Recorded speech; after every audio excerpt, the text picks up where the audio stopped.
It is time, it is beyond time for Republicans to start doing to Democrats what Democrats are quite obviously and brazenly doing to Republicans. And what this means, I think, is that it is crucial now for DAs in Republican states to start indicting prominent leftists and prominent Democrats.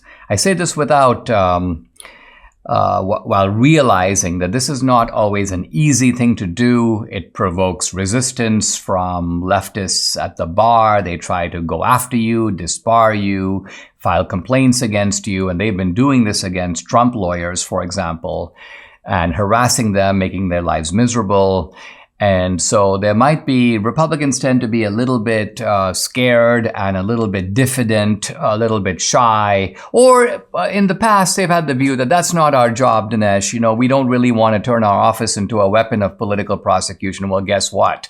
Alan Bragg is doing that. And what is the best way or the only way to deter the left from doing what it's doing? Well, it is to show them a taste of their own treatment. I'm applying here the bully principle. The only way to stop a bully who enjoys beating up smaller kids, is for a bunch of the smaller kids to get together and go, you know what, let's ambush this guy in a dark alley. We'll teach him a lesson, and then the next time he's going to be more reluctant to bully us in the playground.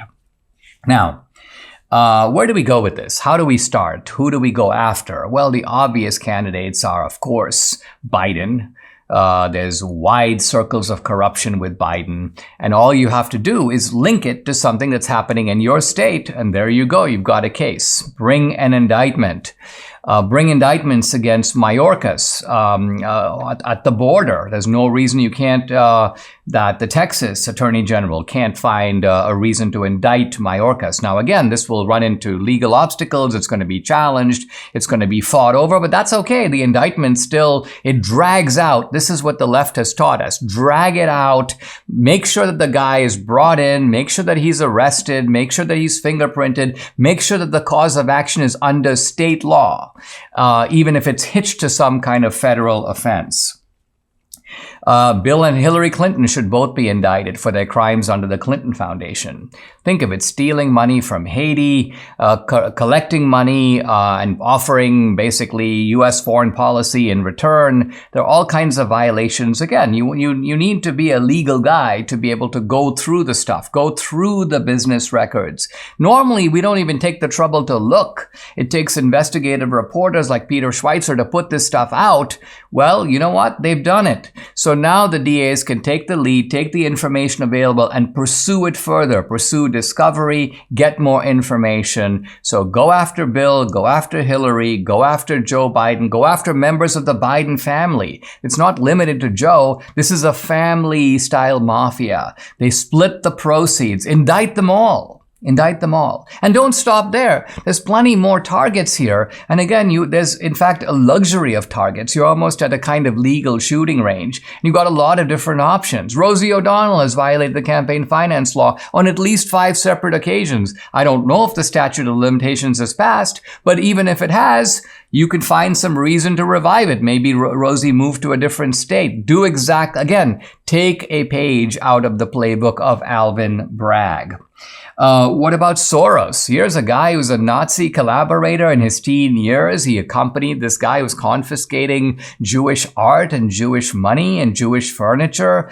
And he claims this was a formative influence. And in a way, it kind of has been, because this guy has been a worldwide menace ever since. He's caused crime and mayhem, not just in the United States, but around the world. There should be 40 different ways that this guy can be indicted. Why hasn't somebody already indicted him?